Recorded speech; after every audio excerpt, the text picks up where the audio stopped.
All right, today we're talking about image stabilization. And big misconception right off the bat I want to address is that the IS does not help keep fast moving subjects sharp. All right, it's generally just for camera shake. If you have the camera here, you're trying to shoot something that's static or maybe just very slow moving, not moving very much.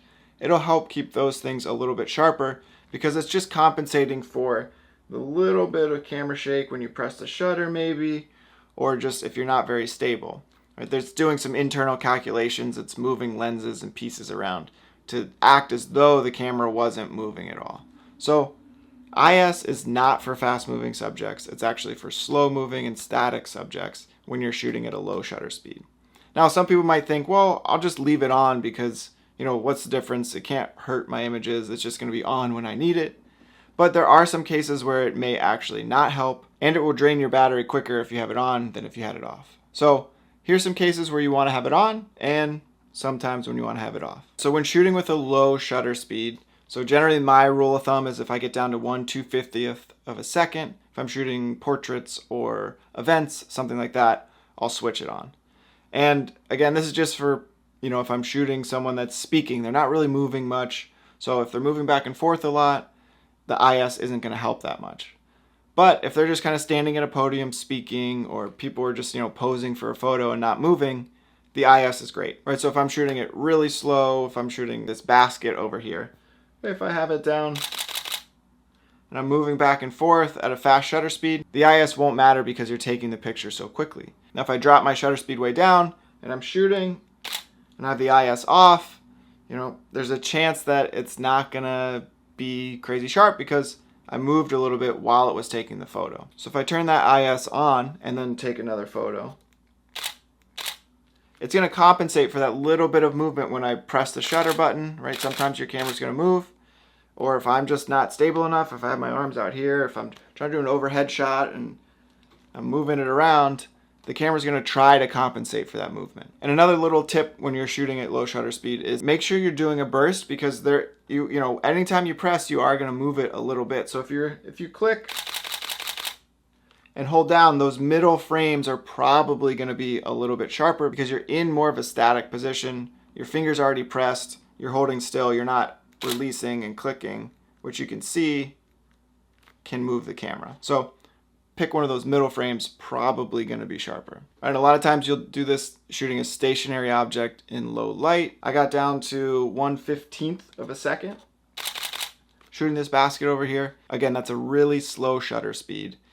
But if it's a stationary object, that IS is going to do wonders. It's going to help out a lot. And some lenses have different modes. Okay, so this has a mode 1 and 2. You'll have to check your own manual for what your modes do. But for mine, if I'm using mode 2, it's going to be actually good for panning shots because it's only going to take into account vertical motion. So that means if I'm going this way, it's going to not try to compensate. It knows I'm moving the camera, so it's not going to try to overcompensate for me moving the camera this way. So it actually is good for panning shots. But if you just have IS that's trying to work in every direction and you're trying to pan across, it's going to think that that's movement and it's going to try to correct that. So it actually may hurt your panning shots if you have the image stabilization on, depending on the mode. So check your manuals, see what the modes are for, and then you can know how to use them correctly. If you're doing a panning shot, you don't know what the modes are, it's probably safer to just turn the IS off, even if you're shooting at 1/20th of a second. All right, so when not to use IS is when you're shooting at a high shutter speed. You're shooting at a high shutter speed, it doesn't matter if you're taking a bunch of photos, if your camera's moving around, it's going fast enough, it's going to stop that motion that's coming from your camera movement. Now, if you're whipping really quickly, you're going to have to go to a high shutter speed. The IS wouldn't be able to help in that situation anyway. So if you go to a higher shutter speed, turn it off, save some battery. All right, another scenario where you want to turn it off in most cases is if you have the camera locked down on a tripod, because it's locked down. There's no camera shake. So the IS has nothing to do. If it's on, it's still going to be thinking okay, waiting for a vibration or something like that. And if you click the camera, it might think, oh, here comes a vibration, and try to compensate for that, and actually may hurt your image. So if you're on the tripod, turn it off. I've read that there are some cameras that have modes, like tripod modes. If you have that and you know it, then you can turn it on and turn that mode on.